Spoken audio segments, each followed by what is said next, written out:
Welcome to my YouTube channel BTech simplified. ఈరోజు DC సర్క్యూట్స్లో third topic. KCL states that the current flowing into a node or a junction must be equal to the current flowing out of it. అంటే current అనేది junction దగ్గరికి వచ్చేది ఏదైతే ఉంటుందో అది equals to అంతే కరెంట్ బయటికి వెళ్ళాలి, సో దట్ ఈక్వల్ జీరో అయిపోతుంది. కాబట్టి the current flowing into a node must be is equals to the current flowing out of it. అంటే I1 + I2 + I3 equals to I4 + I5. ఇదేమో current in, I4 and I5 ఏమో current out. So circuit diagram వచ్చేసి 2 resistor connected in parallel. Current, so ఇక్కడ current అనేది divide అవుతుంది I1 I2 లాగా. Voltage source ఇది VS. Ohm's law ప్రకారం ఇది కరెంట్ రిలేటెడ్ కాబట్టి కిర్చాఫ్స్ కరెంట్ లా కాబట్టి IS equals to VS/Req first ఈక్వేషన్గా రాసుకోవాలి. Next I1 equals to V1/Req second equation.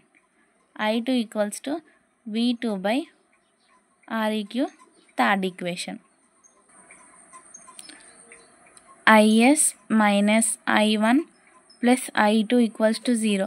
అంటే IS equals to I1 plus I2. ఇక్కడ డెఫినేషన్ ప్రకారం మనకి I equals to 0. Okay, so మనకు తెలుసు IS equals to I1 plus I2 అని.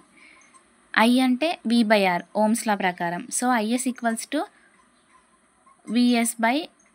I1 equals to VS/R1, I2 equals to VS/R2. వీటి values మనం ఈ ఈక్వేషన్లో సబ్స్టిట్యూట్ చేసుకుంటే, సో VS రెండు సేమ్ ఉంది కాబట్టి VS మనం కామన్ తీసుకుంటాం. VS of 1/R1 plus 1/R2. So next మనం VSని లెఫ్ట్ సైడ్ పంపించుకుంటే, so VS equals to IS/1/R1 plus 1/R2 ఫామ్లో మనకు వస్తుంది equation. So 1/R1 plus 1/R2 అంటే ఏంటి? 1/R అంటే so VS equals to IS reciprocal పైకి వెళ్తుంది కాబట్టి R equivalent. So IS equals to మనకు తెలుసు I1 ప్లస్ I2 అని.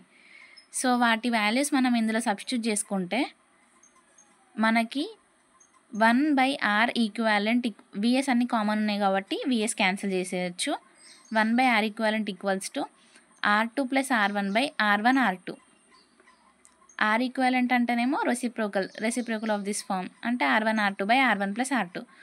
ఇంతకుముందు KVLకి వచ్చేసి మనం వోల్టేజ్ డివైడర్ రూల్ అప్లై చేసినాం, కానీ KCL ప్యారలల్ సిరీస్ కాబట్టి కరెంట్ డివైడర్ రూల్ అప్లై చేస్తాం. సో కరెంట్కి రిలేటెడ్ కాబట్టి current divider rule. Second equation by first equation చేస్తే మనం సేమ్ ఏముండదు, సింపుల్గా వచ్చిన I1/ISని సబ్స్టిట్యూట్ చేయాలి. వాటి వాల్యూస్ని సబ్స్టిట్యూట్ చేస్తే ReQ/R1 మనకి I1 వాల్యూ వచ్చేసి IS of R2/R1 plus R2. దీన్ని ఫోర్త్ ఈక్వేషన్ అనుకోవాలి. సేమ్ మళ్ళీ సిమిలర్లీ 3/1 చేయాలి. 3/1 చేస్తే I2 వాల్యూ వస్తుంది. I2 ఏంటి? IS of R1/R1 plus R2. దీన్ని ఫిఫ్త్ ఈక్వేషన్ అనుకోవాలి. Equation 4 and 5 belongs to the branch current. Next power equation అనుకోవడం. PS equals to P1 plus P2. PS equals to power equation మనకు తెలుసు V into I అని. So VS into IS. V value ఎంత? I into R. So I into R, IS into R రాసుకుంటే so IS square ReQ వస్తుంది. లేకపోతే ఇంకొక రకంగా కూడా రాసుకోవచ్చు అని చెప్పిన. I వాల్యూ సబ్స్టిట్యూట్ చేసుకోవాలి. I అంటే V/R. సో అట్లా సబ్స్టిట్యూట్ చేసుకోవచ్చు. పవర్ ఈక్వేషన్కి వాట్స్ కాబట్టి W. So same as it is సిమిలర్గా P1 P2 వాల్యూస్ వేసుకుంటే మనకి ఇలాంటి వాల్యూస్ వస్తాయి. మీకు ఈ ఎక్స్ప్లెనేషన్ KVL అండ్ KCL డెరివేషన్లో ఎక్కడ డౌట్ ఉన్నా కూడా కామెంట్ సెక్షన్లో కామెంట్ చేయండి. సో నేను కామెంట్స్ చూసి మీకు ఏమైనా డౌట్ ఉంటే క్లారిఫై చేయడానికి నేను ఫర్దర్గా ఇంకొక వీడియో చేయడం కానీ ఉంటుంది. మీకు కనుక ఈ వీడియో నచ్చినట్టయితే లైక్ చేయండి, షేర్ చేయండి. మరిన్ని వీడియోస్ కోసం సబ్స్క్రైబ్ చేసుకోండి. Thank you.